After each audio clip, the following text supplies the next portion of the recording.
So we've been discussing the wonderful world of public transports. I think we've all got a dear and loving relationship with public transportation, and we've been catching up with Mariina here, who's previously we saw you with Cities in Motion, and now you're bringing out the sequel, and a lot has changed actually.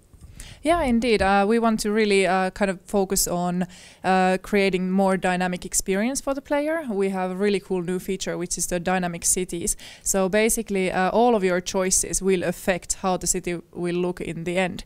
So building roads, and depending on how successful your company, the transportation network is, you actually can attract more people to your city, and they will start build houses and workplaces and start living their lives there, and then you have to cater to their needs.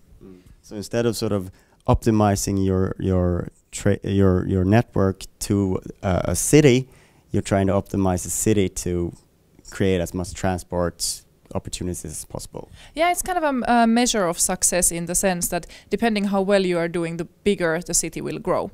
And also there will be changes within the city. For example, if you start in a small town and then, you know, the city starts to expand and become bigger, the city center also changes. So you kind of have to keep updating your fleet, and it kind of creates this constant challenge. And also the first game was more of a sort of epic scale from the early days of transportation, mass transport, until today. Now it's more focused on today and more on sort of micromanaging, timetables, all that. How has that changed the flow of the game? So basically we are giving option to the player.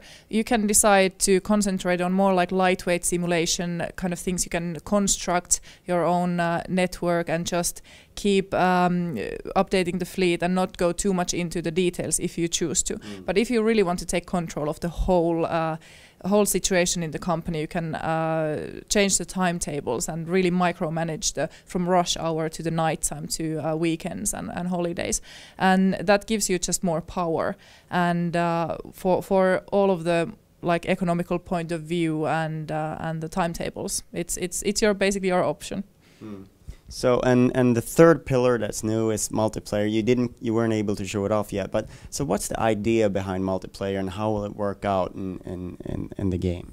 So basically nowadays we can actually build really huge cities because the map size is much bigger, and this just creates the opportunity that if you want with a friend, just if you think about it, with 2 guys you can build more, with 4 guys even more. So it really you can choose that, okay, I'll take handling this part of the city and you'll take that one, and let's see what we can make together. And then of course we have to introduce the competitive mode just to, you know, battle it out, whose company is the supreme. And of course you can mix and match, I guess, as well, if you want to start out being nice and then maybe you can compete a little bit, or... Yeah, just remember that only the ticket prices won't be the factor here, because you don't want to bankrupt your company immediately. That's true. So where are you at in development right now, and when can we expect to see Cities in Motion 2? Well, we are now in pre-alpha phase, so we are just first time we're showing the game. We just announced it yesterday, and we're really looking forward to working on this project for the next half a year. So at Q2 2013 we'll be able to release the game. All right. Thank you very much for your time. Thank you so much.